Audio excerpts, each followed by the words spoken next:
ഞങ്ങൾക്കൊന്ന് കുറച്ച് അധികം ചാമ്പക്ക കിട്ടിയിട്ടോ. ഞാൻ കുറേ കാലമായിട്ട് ചാമ്പക്ക ഞാൻ പൂതി വെച്ച് നടക്കുകയാണ്, പക്ഷേ ഇന്നാണ് അത് കിട്ടിയത്. ഏതായാലും ഞാനിതൊന്ന് ഉപ്പിലിട്ട് വെക്കാൻ പോകണം കേട്ടോ. സുറുക്കിയൊക്കെ വെച്ചിട്ട് ഞാൻ നന്നായിട്ട് വൃത്തിയായി കഴുകി എടുക്കുന്നുണ്ട് കേട്ടോ ഓരോന്നും. ഇത് ഞാൻ അടിയിൽ നിന്ന് പൊറുക്കി എടുത്തതൊന്നല്ല, ഫുള്ള് പറിച്ചെടുത്ത് തന്നെയാണ്, കുത്തിയതൊന്നും ഇല്ല എന്നാണ് വിശ്വാസം. എന്നിട്ട് ഞാനിത് 2 കഷ്ണങ്ങളാക്കി ഫുള്ള് മുറിച്ചെടുത്തിട്ടുണ്ട് കേട്ടോ. ഇനി ഭരണിയിലേക്ക് ഇടുകയാണ്. ശരിക്കും ചില്ലിൻ്റെ ഭരണിയായിരുന്നു നല്ലതല്ല, പക്ഷേ ഇവിടെ ചില്ലിൻ്റെ ഭരണിയില്ല. അതുകൊണ്ട് ഞാൻ വലിയൊരു പ്ലാസ്റ്റിക്കിൻ്റെ ഭരണി നോക്കിയിട്ട് തന്നെ എടുത്തിട്ടുണ്ട്.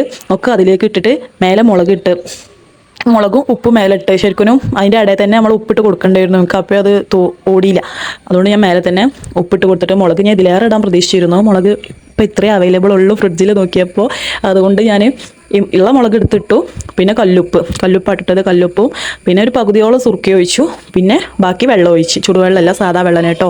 ജാമ്പൊക്കെ പിന്നെ ഉപ്പ് പിടിക്കാൻ കുറേ ടൈമൊന്നും വേണ്ടല്ലോ, പെട്ടെന്ന് പിടിക്കുമല്ലോ. സാധാ വെള്ളം ഒഴിച്ചിട്ട് നന്നായിട്ടൊന്ന് ഷെയ്ക്ക് ചെയ്ത് എടുത്തിട്ടോ. ശരിക്കും അതിൻ്റെ ഇടയിലൊക്കെ കുറച്ച് ഉപ്പിട്ട് കൊടുത്താൽ മതിയായിരുന്നു, നമുക്ക് അപ്പോൾ അത് തോന്നിയില്ല.